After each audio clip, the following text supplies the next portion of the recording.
Hello everyone, welcome to the Beyond a Joke panel discussion on kids comedy and mental health. My name's Rob.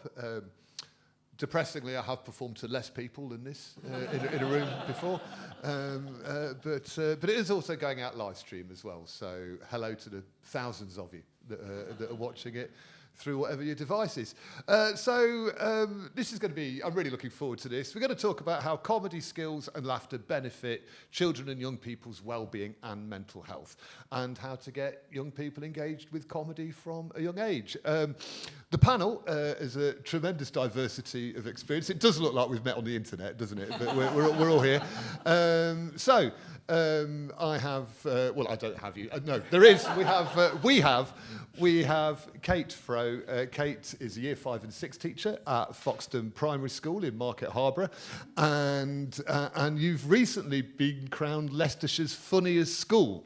Yeah, largely thanks to us, yes. which is great. We'll talk more about that later on.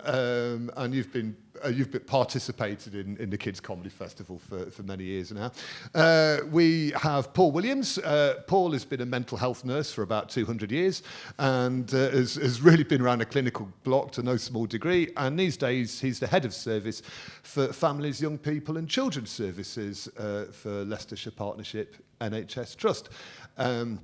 And we have Juliet Burton, who's a comedian, ambassador for Rethink Mental Illness, has had several sold-out runs at Edinburgh Fringe, performed all around the world, won numerous awards, appeared on various TV programmes, which we'll eventually document in essay form, and writes for numerous publications. She works closely with Mind, Beat, Time to Change, and runs training and consultancy on mental illness and disability in the workplace, and is a copywriter for a mental health charity, amongst other things as well. So it's I think it's a wonderfully varied panel. And as me, I'm Rob, and you don't really need to know much about me for the purposes. I know, thanks. I'm what can best be described as a stand-up poet, which is like stand-up comedy, but it rhymes and there's no jokes in it. And I was a mental health nurse for many years, and I'm involved with Loving Laughing, which is kids and comedy and things like that.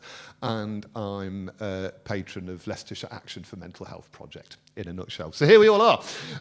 So I thought I've got one question really for all of you, which it would be nice to answer in turn, and then we can open it out from there really. So we'll start with yourself, Kate, and then work our way along. And really, I thought it might be nice just to sort of kick the ball rolling, to ask you about your experience of kids and/or comedy and/or mental health, kids comedy and mental health. Kate. Well, like you said, I'm a primary school teacher. I've been teaching for 22 years, lots and lots of children up and down the country. I'm currently working at Foxton Primary School, which is a small primary school in South Leicestershire. And we've been doing Loving Laughing for 5 years, so the children absolutely love it. Look forward to you coming in and performing on the stage and writing their own sketches and things like that. But I think that children are funny. It's not just sometimes deliberately, sometimes not so. Both kinds of funny. Yeah. They get to hone those skills and sort of make it official when you're coming in and doing the sketches and things with them. But we spend a lot of time laughing generally with the children. I think they make each other laugh. They make me laugh. Maybe I've got a juvenile sense of humour. That has been my experience. It does help. But yes, and I think working with children, you've got to be aware of children's mental health and understanding at least a little bit, not about the experts, but it's part of daily life as a primary school teacher as well, to be aware of that. So. Yeah. And I wonder if it's probably a good idea for context to explain to our audience about Loving Laughing and what it is in a nutshell. Well, you're much more of an expert than I am on that, Rob. So in the autumn term, you come into school and the children put together a comedy sketch of between 1 and 3 minutes. There are strict rules. Yes. The only one. Where they have to work together and perform the sketch to each other. And then we go off to the Y Theatre in Leicester and perform for other schools. And if we're lucky enough, we get through to the final, which we did this year, didn't last year. It's a detail, isn't it? It's a minor detail. And then they perform their sketches again, and if they're lucky, they get crowned the winner, which this year we were. You won. We got a little trophy to take back to school, and still riding on the crest of that wave. It's looking forward to next year, and we can come back and defend our title. Yes, and I think Foxton have to be congratulated as well, because every year they have the best team names. The part of the process is, the way of getting the kids to bond is to think of a team name for their sketch comedy teams. And the Foxton team names, if there was a prize for team names, Foxton would always get it. Team names include My Brother Was Assassinated by a Spoon, Donald Trump Tastes Good, so happy days all round. Absolutely. And so, Paul, kids, comedy and mental health. Okay, thank you. I think probably throughout my career, comedy has been quite an important tool for me. Seem to get a lot of laughs when people look at my CV. I think really for me, particularly with young people, I'm talking about adolescents particularly. For any adult working with a young person with poor mental health, you can't look inside a young person's head. And it's really about trying to get in with somebody and getting a rapport with someone. And comedy could be a really great tool for that. Elon Musk might have something to say about getting into people's heads, but for now, we can't do that. And I think it's even more challenging with teenagers and adolescents, because there's a few inherent truths, I think, about young people. Firstly, any adult sort of having a dialogue with them, you're generally considered to be all of the above, really. If you're over 35-year-old, if you're over 50, you're very old. If you're over 60, you're probably desiccated, You're inherently not funny. You're not relevant. You're sad, a bit tragic. You don't understand them, and you're not going to be able to help. Is probably the starting point, really. So I think humour is a really good way of trying to sort of just get that in and get that connection with people. And I'm not talking about sort of, approaching it sort of dressed as a clown, riding a tiny bike, and which I would like to see you do. Or doing your sort of best Mickey Flanagan sort of sketch. But really, it's about that sort of subtle use of humour, I think. Just either a bit of self-deprecation stuff or a bit of observation stuff that really just creates that connection with people. And once you've got a connection, I think that gives you that foundation for a bit more dialogue, a bit more of a trust. It just opens up the conversation. So for me, humour's been a really, really important part of the work that I've done in my career. Great, yeah. And I think it was my experience as well as a nurse in adult mental health, was that if we accepted, I think we both do, the building of trust and a therapeutic alliance and a good rapport is the ABC of good quality mental health nursing. Absolutely. That humour is just a great way of finding some commonality between you and sometimes sort of helping to put seemingly insurmountable problems into context for people as well. So yeah, we'll probably get quite meaty on that as the hour progresses. Yeah, Juliet, hello and welcome. Hello. Yeah, so, any perspectives at all because you experienced you were on the receiving end of the mental health system yourself. Very much so. At a young age. Yes. And so I know there's a lot of personal experience for you as well. So again, the same question for you: kids, comedy, and mental health. Well, shockingly, it might be a surprise to some of you, I was once a child. I know. And back then, yeah, I perform comedy now professionally, but a big part of my comedy is drawing on my lived experience of mental illness. So I was sectioned under the Mental Health Act when I was 17, and I have been diagnosed with 15 different mental illnesses. I've been in therapy for over 20 years. I've been an inpatient in hospitals for mental illness 5 different times. Yeah. I'm what someone who works as a mental health professional might call a bit much. I love using comedy nowadays to talk about this sort of stuff because it breaks down barriers, it increases understanding. If you're laughing together, you feel less alone. And I'd never want anyone to feel as alone as I used to feel when I was younger, and that I still can feel. So it's a way of educating people. Certainly during those really I've been through dark times recently as well, and my current show that I've been writing and perform later in Leicester today is all about hope. So looking at those dark times and how we come through them. And for me, I look back at, I loved comedy from a really early age. There's jokes, more jokes. Those books where it's like, it's just rammed full of jokes. The wordplay. And then, but comedy really wasn't a thing that was like a thing to pursue. Like, it wasn't encouraged. It was academia. And then in my teenage years, fell out of education. And it was during that time that I remember getting obsessed with like cult comedy, like Monty Python, sitcoms. I never really remember laughing out loud at them because it was very much a solitary, like, study almost. And I look back now and think there was something in me that was like, this is what you need. This is whatever this elusive quality of finding the funny is. That's the survival mechanism that's healthier than all the other ones that I've been developing, because my mental illnesses, I strongly believe, are all of them survival mechanisms, a way of coping with overwhelming thoughts and feelings.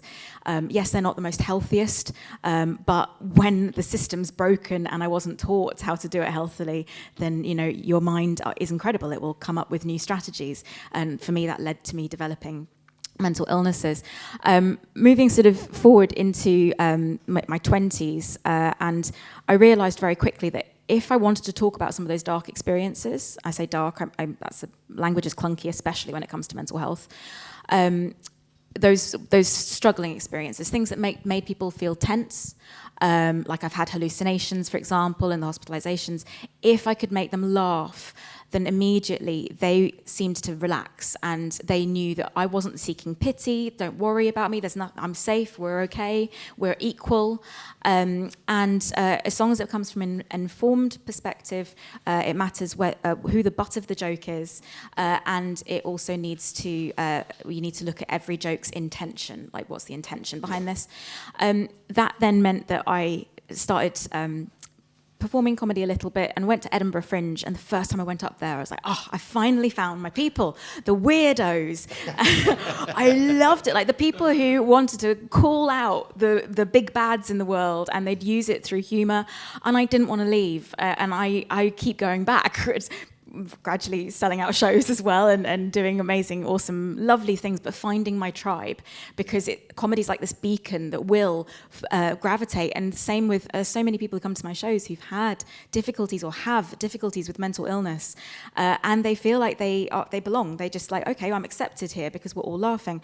I have performed in schools and colleges as well for kids in the UK and in Australia, and it's been such a privilege to be able to do that, because honestly, when I create my shows, not every joke is for all of us and for me, but my shows where I always have that younger version of me in my head. I want one of those kids to be sitting in the audience and to hear what I went through and to laugh, and then be able to use that a bit like cinema therapy, or where you watch a film and then you talk with a mental health professional about it. I've had people come to my shows and then bring their kids with them next time, so that they then can have that conduit of, well, what did you think of what Juliet said, or what she's been through, or the character of Juliet. My comedy is truthful, so it's always got that element of truth. But yeah, I write it for those people. As a small thing, I went to school very close to Leicester in my teens, and I wasn't allowed back because I was hospitalised, and I was invited not to return. That's quite a phrase, isn't it? Yeah, isn't it? It's like a drunk lech at a nightclub, or like a drunk lech at a museum, or day drinking is hazardous, I'm just saying. But I definitely, during that time, when I was feeling very alone. I felt like I didn't have a voice, I felt like no one was listening. And I remember coming to one of the theatres in Leicester to see Singing in the Rain on a school trip. And the song of Make 'Em Laugh is just, it's all about that, of if you want to make people happy, if you want to be happy, find the funny, make them laugh. Yeah, and humour is a really great way of passing on messages as well. Yeah. It's the and quickest not way to to get change someone's too mind. worthy about it, but it is, because, and I suppose we are entertainers first and foremost. So we don't want to sort of get on. I've had all sorts of things to say about mental health and the mental health system, but you don't want to just get on stage and tell people how rubbish things can be, do you? There's something about the levity of humour that puts certain messages across that can be great for addressing stigma and all sorts of things. It makes it palatable, and every joke is the truth wrapped in a lie. That's the key thing. So, I like that. yeah, makes it palatable. Very good. So I thought it might be nice for us to talk a little bit about confidence and humour as well, and how humour, we've talked about how people seeing shows can be good at in terms of an educational perspective.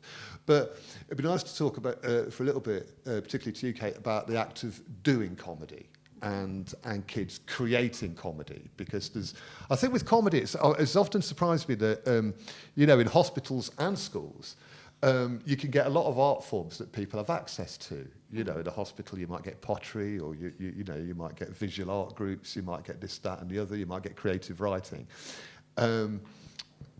But it's very rarely that people see comedy as a participatory art, that people often assume it's like live at the Apollo or whatever, whereas I think it's sort of like football, is that anyone can do it and enjoy it and have a really good time doing it, So could you talk to us a bit about any impacts you've seen in children's confidence, doing these workshops, particularly the shy kids and, for want of a better expression, the dossers?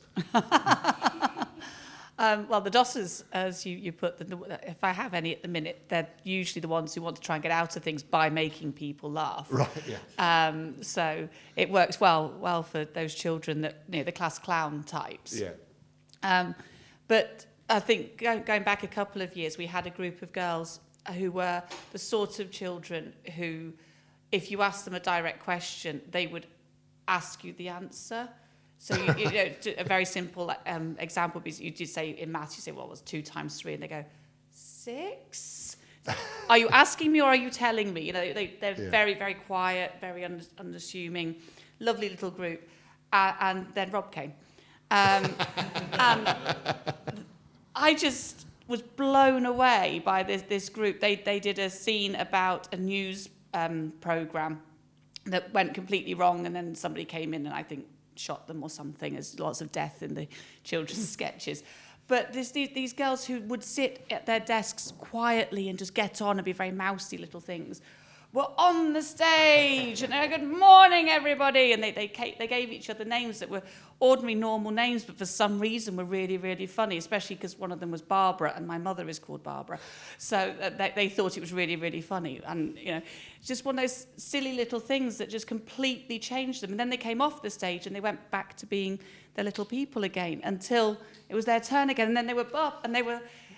And just gradually, the more times that they did it, because I think that year we did get into the finals, they did it quite a few times, you could see it kind of rubbing off on them. And the others were looking at them slightly differently and thinking, they're really funny. And that makes them quite cool, even though they're the ones who are always sort of sitting there not really saying anything. So that was a real eye-opener for me with that particular group. It always sticks in my head, that really changed everybody's view of those children. And then you think, well, this year who was it? And there were children this year who, again, the ones that you would think, normally, I think maybe twice I've had children who've said, I just don't want to do it. I just don't want to do it. Don't want to go on the stage. You say, that's fine. We're not going to make you go up there if you're really going to be very, very uncomfortable. But other than like once or twice, everybody has been really nervous, but really excited as well and really wanting to do it. You wrap it up as a once-in-a-lifetime kind of, this is a real theatre, that is a real stage. You're not going to get a chance to do this every day, And I suppose it's quite a nice way of learning that anxiety isn't necessarily bad and horrible. Yeah. It never feels very nice, but sometimes but it's about feeling the fear and doing it anyway. Absolutely, and it's that kind of knowing that, yes, right now I feel awful, and the toilets at the Y are quite a long way from the auditorium. they are a bit of a and you mission, spend a long time going backwards and forwards to the toilet with the children that are just really, really nervous and just need to go just one more time. Yeah. But then they're on the stage and they do it and they come off, and the glow and the buzz and the bus ride back to school is always a lot louder than the bus ride there. But it's brilliant, and the ones who are sort of the class clowns, they suddenly realise that actually they're not the only ones that can make people laugh, and it levels things out a little bit as well, which is really nice. Brilliant. Yeah. And Paul, I know that you've been involved both as you've spoken a little bit about, humour and healthcare.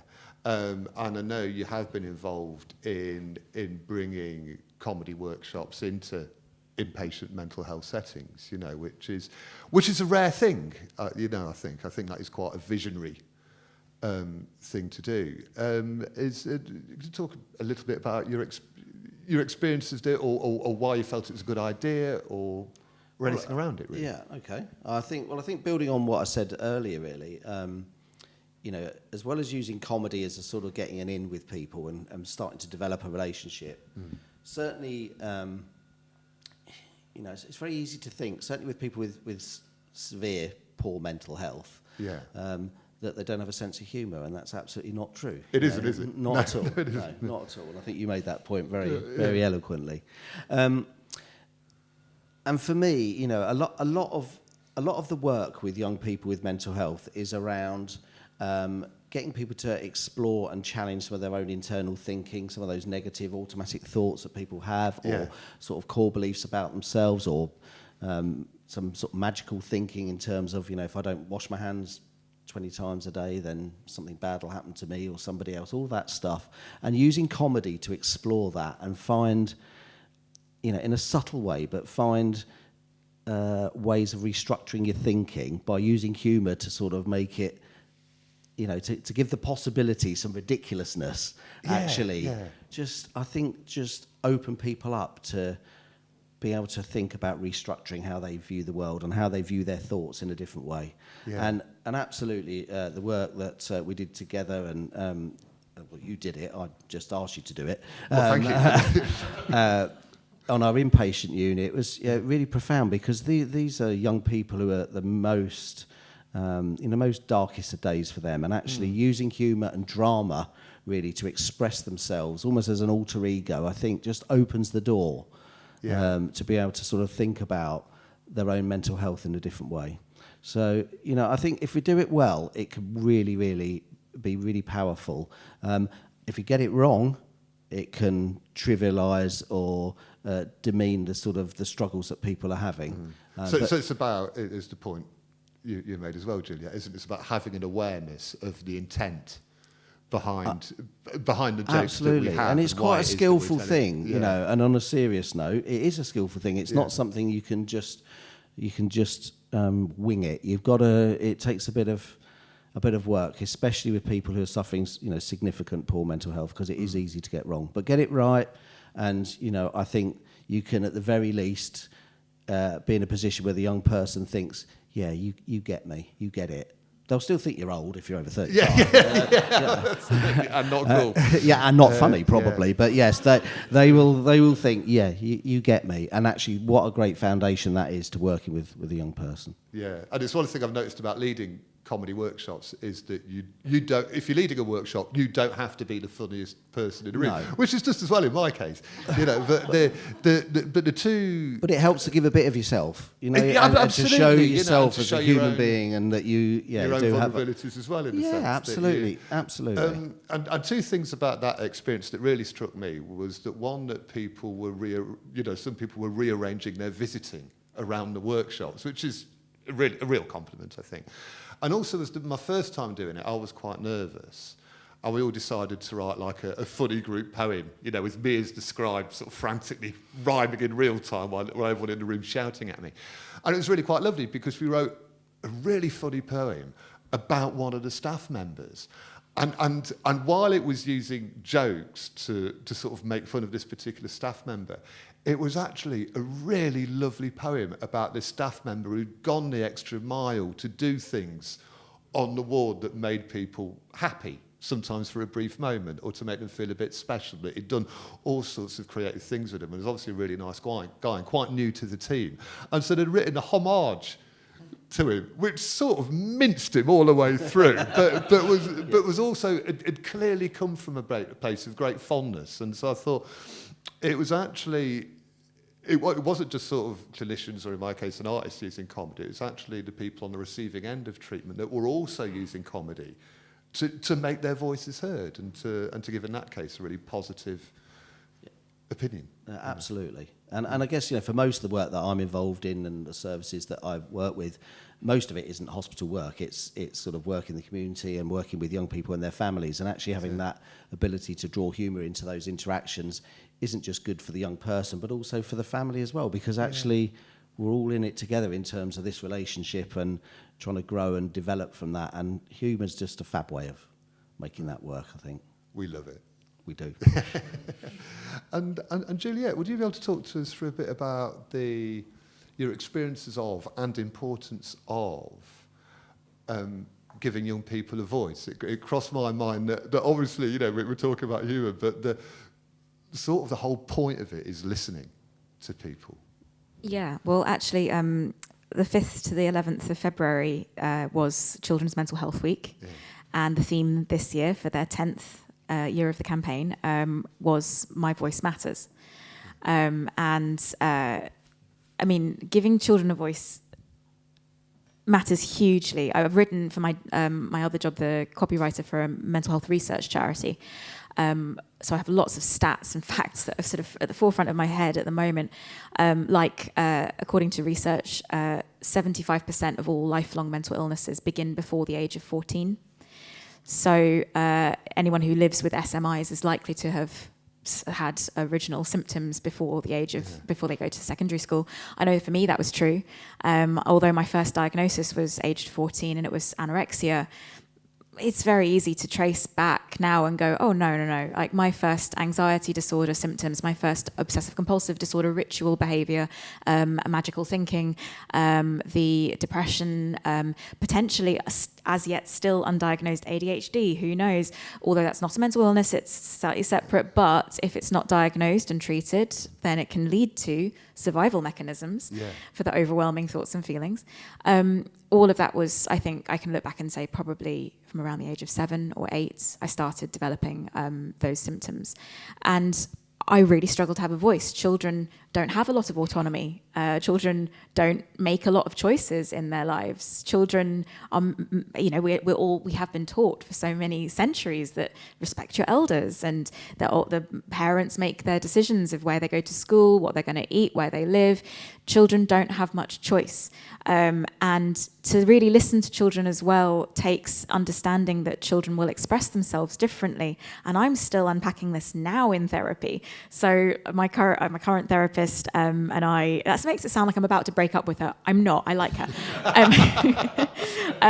But we've been using play therapy. Like we've been using sand pits and toys and sort of things beyond language and art as well. So charcoal drawings and things that perhaps weren't paid attention to at that time when there were these really difficult things that I won't even go into now because boundaries are healthy, especially in comedy. But I wasn't able to articulate what was going on for a number of reasons. CPTSD, complex post-traumatic stress disorder, which is different to PTSD in that PTSD is when an adult goes through something traumatic and they are aware of the traumatic experience, they're aware of their part to play in it. CPTSD is complex post-traumatic stress disorder. That's when a child during their formative years will go through ongoing pervasive traumatic experiences that then get baked into the fabric of their mind. And a part of that, research has shown, is the motor speech area of the brain shuts down when they have emotional flashbacks. So as an adult, you'll have these PTSD experiences and you won't be able to articulate yourself very well. And when I read about this, because it was one of the 15 that I'm collecting like Pokemon, is that still a cool thing? Anyway. Well, you're asking the right people, obviously. Also, I want to say it's massive thank you, because I'm taking, my inner child is taking so many compliments from these two, by the way, of like, oh, if you're funny, you're cool. And I'm like, oh, I'm cool. And then my other voice comes in of like, oh, well, you haven't performed your show yet today. But the CPTSD in articulation, giving yourself a voice, like I think that being able to give a child a voice, listening to them either through beyond language expression, like the drama therapy, the art therapy, and it doesn't have to be therapy, just art in general, the play, the sandpit stuff, tactility, gives us a way to connect with children. And I think that for me, if I know that the lack of autonomy and the lack of feeling listened to, and not only listened to, heard, and then my thoughts and feelings being taken seriously enough for action to change, that could have, I think, according to the science as well, autonomy in mental health treatment. And autonomy in treatment is a huge turning point in my experience of having that collaborative approach of you will be listened to in your treatment. And being able to use comedy to circle back to that, for me, I'm feeling quite, I'm a little bit welling up a bit, because the last few years have been really difficult. Writing the comedy is a practice that I fell out of, and it's a practice that helps me. It's like journaling, but the sweet spot of journaling, where it's journaling, I'll journal, and then something funny will come through, and I'll be, we're seizing that, and we're going to refine that. And then performing the comedy is a practice as well. So I can't wait to get on stage later. I don't really mind how many tickets we've sold. I can't wait to hear how the audience responds, because this is a collaborative experience as well. Is it funny? I don't know. You can tell me. I thought it was, but it's only up to you. If you laugh, then it'll stay in the show for the next time. And it would be bad form not to plug your show at the moment, wouldn't it? It's Have at I mentioned 5:30. it enough? I feel like 5:30 at the Big Difference. it is. On High Street How in very? Leicester, isn't it? How did you 5:30, know? yeah. What excellent research! Purely through osmosis. Yeah, 5:30 at the Big Difference. So, and it's brand new. It's a brand new show, all about hope and how to find hope when things seem hopeless. Yeah. And I think writing comedy does have that, for me, it does have that element of keep the faith, doesn't it? It's sort of, if you're decorating a room and halfway through decorating a room you go, oh no, it's dreadful. I've just wasted the last, all this time. And sooner or later, You can make adjustments when you're performing comedy as well. That's There's right. always a new starting line in the middle of a set, if you like. Without hope, I wouldn't have written anything. Without hope, I wouldn't be performing tonight. Without people hoping it'll be a good show. Absolutely, it's without hope we did. Are we moving on to questions already? Okay, I had it in the plan, but yes, please.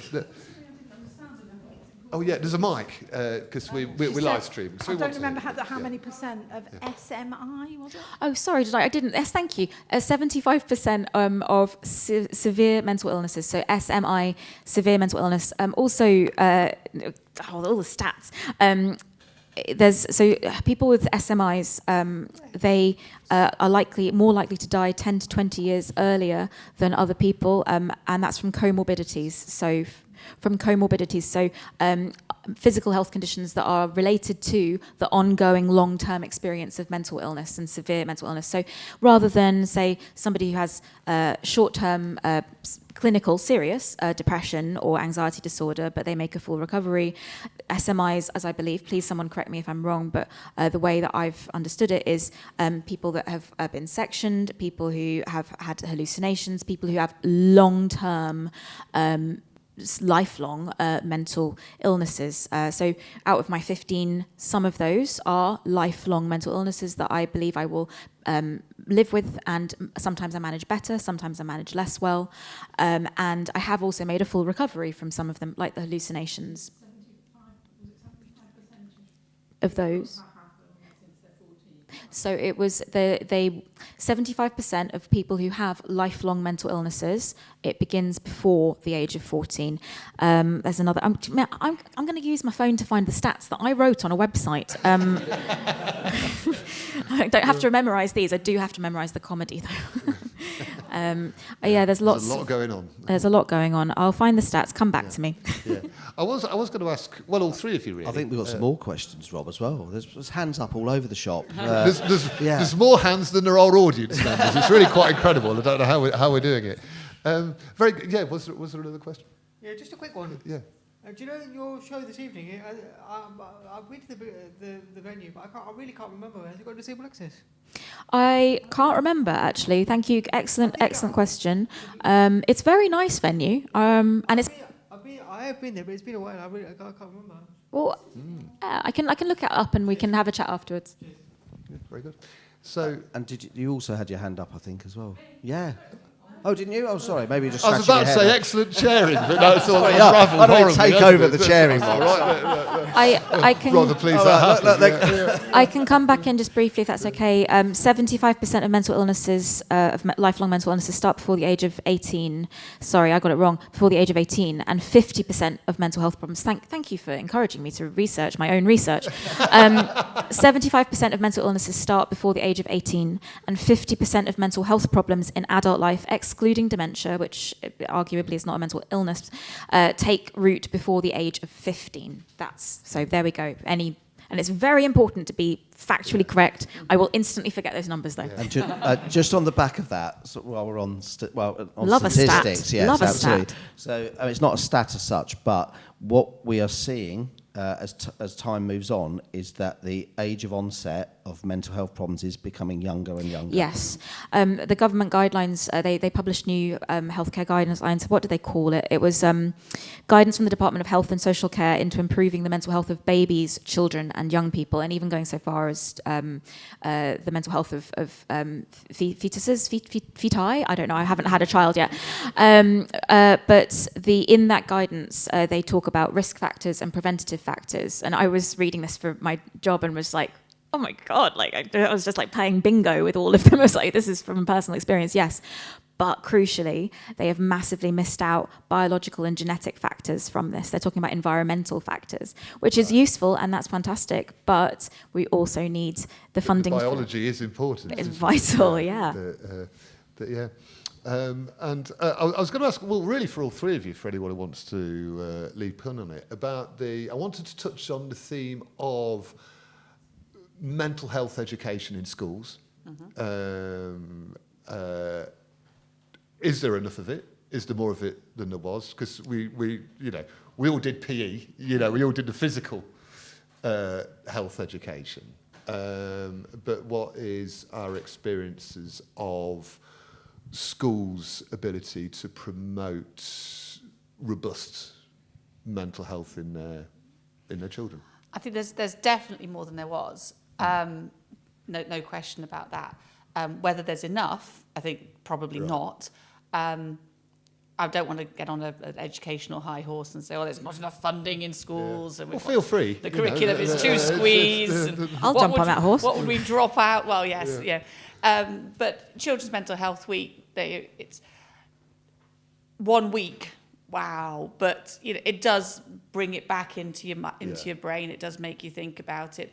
We're very lucky. I'm teaching a very small school. We've only got 85 children, but we have a member of staff who is called an ELSA, which is an emotional literacy support assistant. Right. So she is brilliant, and she goes and has lunch times where she takes children, and because we're a small school, we're in a very fortunate position that everybody knows everybody. And so if there's a child that we know that maybe they've lost a relative, or the cat was sick last night, or they've got a new baby and they're not sleeping very well, those kind of quite sort of general things that affect everybody, we can know that. And as a staff and as friends, we can support them just by smiling to them or not minding if they're not where they're supposed to be at a certain time of day, or but having our Elsa as well, with she's got special training and loads of fantastic resources and ideas and things. We're also very rural, so we have a lot of outside space, which is fantastic. If you've got a child who's struggling inside, usually taking them outside and just having some fresh air, go and feed the robin. We have a resident robin called Bobby. Actually, we have two. The other one's called Mango, which is a bit weird. Mango. Yeah, that's what happens when you let children name things. At least it wasn't Robin Face. But you're listening to their voice, which is excellent, fantastic. Absolutely. The day of the Loving Laughing final, which was in the middle of Children's Mental Health Week, we had a silent disco on the playground before school. Fantastic. Which was absolutely... I've never been to one before, and it was just like out on the playground. headphones on. I can just imagine the Robin children, giving the it. staff. Yeah, that was just absolutely brilliant, and the children want to bring it back and have it sort of as a termly thing, which they're very realistic. They didn't ask for it every day. You know, they're not, you know, we understand the limitations. Even the kids know that. But like I said before, I think there has been a huge increase in understanding of and addressing children's mental health in schools. It's we are, like I say, very, very lucky in other schools. The funding is different, the support is different, the staffing, you know, the constraints and requirements put onto different schools. So it's not something that I think is enshrined in the curriculum enough to make it standard enough across schools. So much more to be done. Definitely. A huge amount has been done in the years since I started teaching, but we're a long way from... Yeah, I think it's unfortunate that some children go to schools where there is an ELSA, where there is a lot of support and where the staff are very aware, and in other schools it might not be a priority. I'd love to contribute, but Paul, do you have... Shall I... So yeah, I'd love to build on that because there's three different areas of this that I'd like to draw upon. Firstly, going to go to the research again, and I'm going to say this out loud because otherwise my brain will possibly forget it. Secondly was teachers. I have a lot of friends who are teachers. I'd love to bring that in, and then the experience I had of teachers when I was at school. So the stats, these are more like research papers that I've read, again, for Children's Mental Health Week. An understanding of mental health language, research has shown, is suggesting, researchers have said it's important to get that for the teachers and the young people in the schools, so as well as parents, as school services can support the mental well-being of youngsters. Developing the mental health knowledge of staff at schools is something that people, the researchers have said this is going to be a benefit. And school and home are the two environments that will impact a child's mental health the most. So we can't necessarily control what a child's home life is like if we're not related to them or a part of their caregiving family. But the school environment is the other half of the other side of the coin. So if that is the stable, secure, safe space where children can play and be heard, then it can have a huge impact on their mental well-being and therefore for the rest of their lives and be less of a drain on the economy. I'm sorry, I am a drain on the economy as a mental health patient, but I'm also a drain just generally. Not at my comedy shows. I'm light as a feather there, so do come along. But the teachers that are friends, something about me seems to gravitate towards teachers who are friends. Clearly the arrested development part of me is seeking out adults who have like nurturing. The pressure, I believe that out of the 15 most stressful industries to work in, education is right up there in like the top 5, and it's because of the pressure we're putting on teachers to fill in the mental health gap for kids who have lived through the pandemic, who are living with social media. And again, research is so vital. The mental health charity that I work for, I'm also running a half marathon for. I've never done that before. I don't know what I'm doing. But that's because having worked for them for a year now, I'm like, this is what's missing. There's only 6% of health funding goes to mental health research, and yet we all have mental health, just like we all have physical health. So I don't understand why that is. I've forgotten why research was so important suddenly. Haven't gotten so passionate. The teachers need to have the support themselves and the gap that they've lived through. That was it. Social media. This research charity is bringing out a report this summer that is all about social media and the internet's healthy use of the internet. Right. So things like that we need vitally to be able to provide a better education because we don't know yet a lot of things. So we need that research as the foundation. The final thing was how my teachers behaved when I was at school. So when I first started developing symptoms at primary school, every adult I knew it's a phase, she'll get over it, she's just sensitive, she's just, it wasn't taken in that serious way. And then when I went to secondary school, it was, well, you're going to start again, and it's a fresh start, and off you go. And I did go to boarding school, obviously with an accent like this, darling. I absolutely did not want to go to boarding school. I did not want to go to hang out with posh people. But that was contributed to the crazy. And I'm saying that as a reclamation of the word crazy, because sometimes if you're not listened to, then there's only one option for your brain to take. The teachers, I remember when I was really like 14, so just before the diagnosis of anorexia, anorexia was the only place that I felt like I did have any agency, was all poured into that behaviour and that thought. It was the safe space in my mind. I was told genuinely by the teachers and by the pastoral care people, you're just making a fuss about nothing. It's attention seeking. It's a phase. When you grow up, you'll realise this was nothing. There's nothing to worry about. And it's like, but I'm here now. You can't, how am I meant to survive now? And to bring it back to comedy, all of that stigma that I experienced back then, and that I still experience after comedy shows sometimes, because drunk comedy crowds love to ask some funny questions. But now I get to turn that into part of my set, being told, oh, well, you're just, a mental illness is just attention seeking. Well, yeah, I mean, I'd say that mental illness is not attention seeking, but performing comedy definitely is. Yeah, I think that's a fair comment, yeah. But being able to use those stigmatizing experiences, making fun of the stigma, making fun of myself using comedy now is empowering. I covered a lot there, and I hope that wasn't stepping on any toes. Not at all. Not at all. It's been a nice little segue into some of the bits I was going to say. Perfect. There you go. I almost felt like a fist pump moment coming on there. Go on, let's go. So a few things, actually. I think there has been a growing recognition of the importance of school-based interventions around mental health in the last few years at a national level. There's more to be done, and everyone's stretched. Teachers, NHS staff, social care staff. It's a very challenging position out there with regard to workforce, but there's been an increasing number of mental health support teams in schools.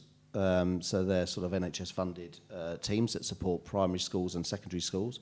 I think across, I'm going to do some stats, why not? Across Leicester, and Rutland, yeah. I'll treat myself, knock myself out. I think we're going to have we're nearly at 50% of all schools across LLR, so that's good. I think the transition, you mentioned the transition, that's the bit that I think was an important segue. We know following COVID particularly, children really struggled with their emotional and mental well-being from that transition to primary to secondary school, because a lot of those kids didn't even get a chance to do taster days or get to see what secondary school was like. And it's such a massive change for a child, where they're in a school where they probably know most of the other kids, all the teachers know who they are by name. You go into a secondary school where there's got 2,000 plus kids and no one knows who you are, and you can feel very alone. And maybe in a form with kids that you don't really know in the majority, and the ones you do, you probably wish you didn't, that sort of thing. So there's definitely work going on there. The other thing that's starting to be recognised more, and someone touched on it earlier, because I don't think we should not talk about neurodiversity when we're talking about children's mental health and well-being, because although ADHD and autism aren't considered mental health problems, exactly as you said, left unrecognised or unsupported, they can massively have an impact on a young person's mental health and well-being. So there is work going on to try and promote inclusion for neurodiversity within schools, particularly in primary schools. I think there's a new initiative coming out nationally. And all of this stuff, linking it back to the comedy element, is a great place to start with this type of work, because this isn't sort of high-intensity stuff. This is about improving and supporting kids' resilience, and actually humour is a great way to do that. Use humour yourself is a great way.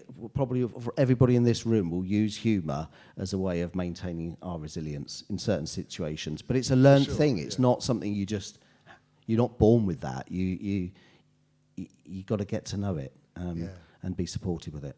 I think a really good example of that is there's a lot of comedy sort of games that we do in schools quite often, like, for example, the Splat game, which is very popular with Key Stage 2 kids. And what Splat, I won't go into there isn't long enough to go into what happens in the game. But what it teaches you to do is to move in and out of anxiety states. It's the best game I know of replicating the experience of stage fright, but without going on a stage.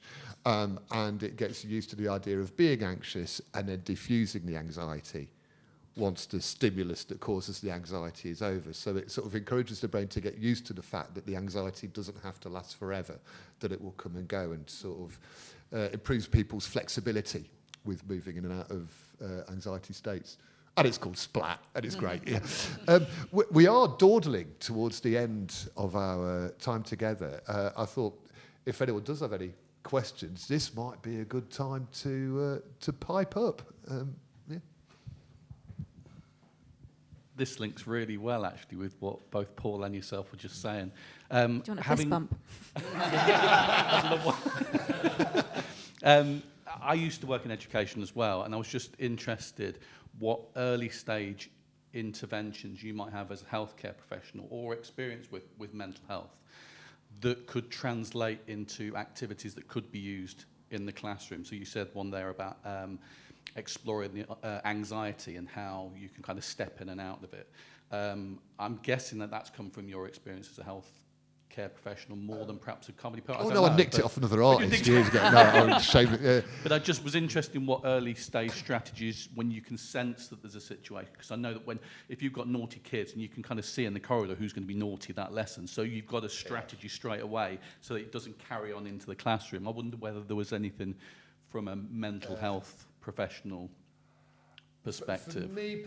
For me personally, all the interventions I've done in schools are really coming at things I've learned as a comedian and poet to things to do. Because my clinical experience is largely with adults for pretty much all of it, really. And I would assert that anything to do with improvisation, making, the games where you're making up stuff on the spot, where you deliberately close down that gap between your brain and your mouth, which lets me down quite often anyway, at the best of times. But to take that risk, to do things that might fail, and all improvisation in front of an audience comes with a certain amount of anxiety, and you do learn it's actually a great way of helping you think a bit quicker and that kind of thing. So I must fess up, I don't have much clinical experience of that kind of thing, but as an artist, I think there's numerous improvisation-based comedy games. Another thing I'd say around that is that I think there's a lot of games that I do like with adults, and in different workshops and whatnot, and quite often you have to point out the rather depressing fact that the optimum age to do most of these games, the games that people are best at doing them, tends to be about 9 or 10 years old. This is just an anecdotal opinion rather than research, because usually for a lot of people at the age of, when we improvise, when we make up stories, we draw from our life experience, however convoluted it might be. And when you're 9 or 10, you've already got a certain amount of life experience. You're already getting a little bit sassy sometimes, a little bit smart, but you've not yet hit adolescence. You've not yet discovered the full horror of embarrassment or self-consciousness or, all of that kind of stuff. So it's actually a great age to start improvising, because you've got that best of both worlds. I don't know if either of you had a... I'd probably echo that. I mean, certainly from a mental health professional point of view, it's quite unusual to work with children in primary school age on an individual basis. It would be more sort of the game-based approach, really. So it's not really my area either. Sorry to let you down. No, that's all right. There was one other quick question. It was linked to what was said earlier about social media. There's so much evidence coming out that social media is leading to a lot of mental health problems at the moment. Social comparisons, anxieties, and so on. I wondered from a humour perspective how we might be able to tackle that, either in the classroom. I mean, I don't know whether that's something, Kate, that you experience so much with the primary school students as much as it would be perhaps at secondary level, but how social media is affecting mental health and how comedy and humour could be used to tackle that, if that's the right tool. I mean, I would say that this report that I mentioned earlier that's coming out, it's by Melbourne University, it's worldwide, and MQ, Mental Health Research. It will be published in the summer. That will have a very strong targeting on children and young people and the use of the internet. So I'd say a big part of that also is not to discount the positives of social media. Social media has a lot of fantastic ways of finding your tribe, being able to access resources. There is information that is trustworthy if you know the right places to go. So being able to hold space for both of these things, and that's why I'm so excited for the report to be published, is researchers will have looked into both, like the negative and positive aspects of this, and then translate that into guidelines of how services, schools, individuals, the government can help to have all of us have a healthier relationship with the internet. And on a kind of humour level, I mean, it's a huge topic for comedians regarding social media generally at the moment, because it's content. How much of your intellectual property are you going to put out there? But on a bit more of a less professional perspective, humour on the social media it's fantastic. It's a great way of, actually it's a fantastic tool, using something like Twitter. It's still called Twitter. Whenever I don't care what Elon says, whenever I hear the word Musk, I just think body shop. So Twitter was a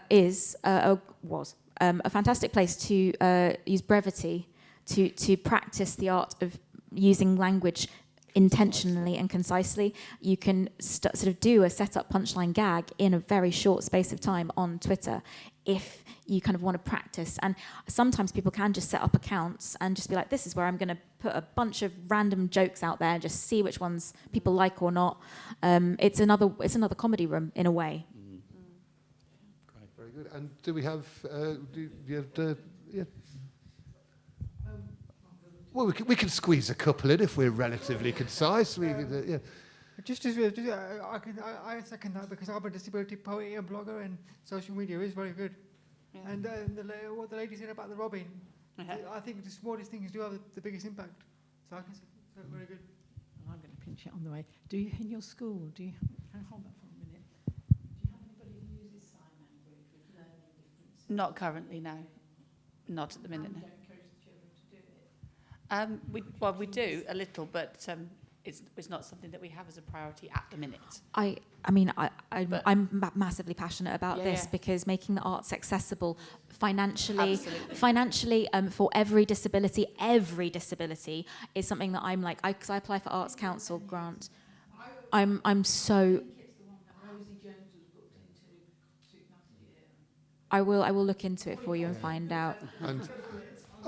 But at Edinburgh, every venue I perform at for the last 10 years has always been fully accessible. And we want the Arts Council, this point, it needs to be that we don't have to pay ourselves to get a BSL interpreter or...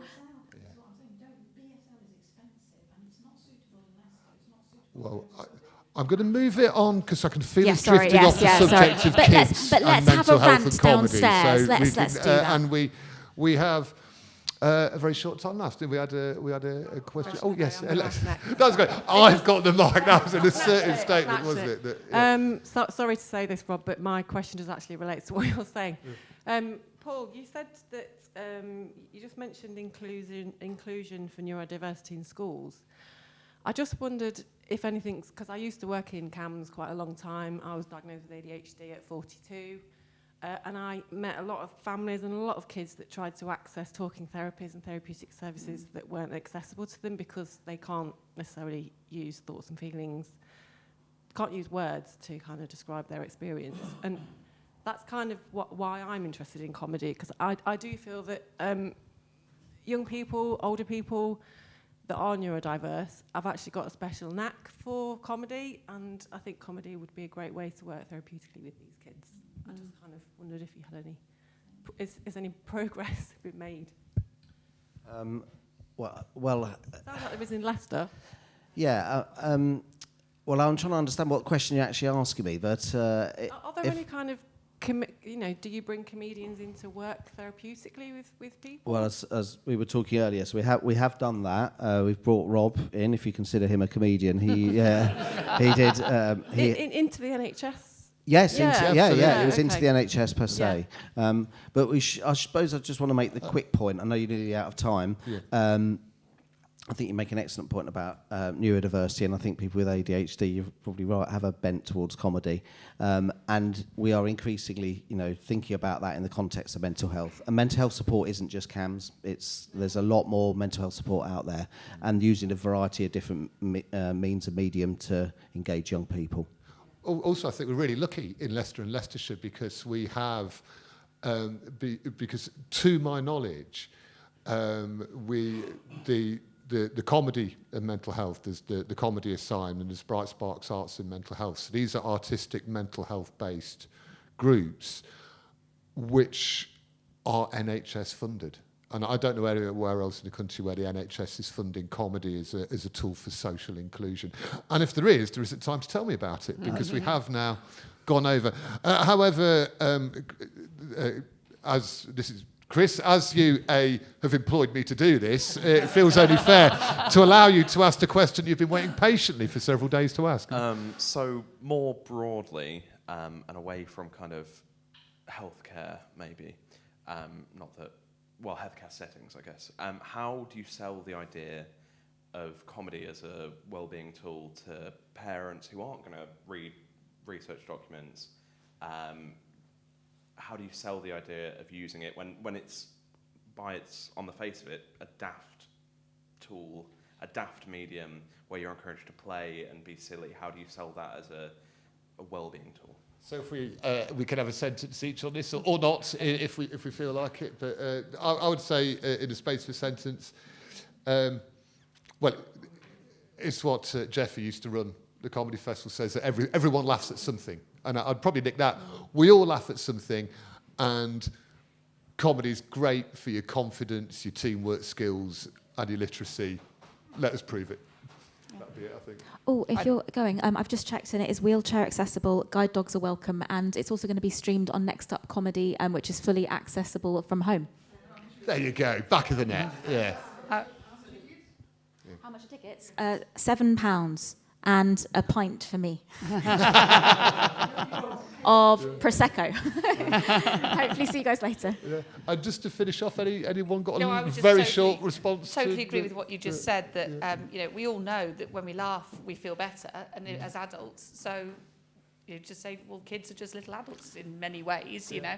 If we like laughing and making people laugh, as adults, why wouldn't children get that same buzz from it? I've often been booked to come in to perform comedy for teachers, and then we discuss afterwards in a Q&A the benefits that I've personally experienced from comedy. I've also had it a couple of times with parent groups, but not as many times. The teachers want to laugh more than the parents.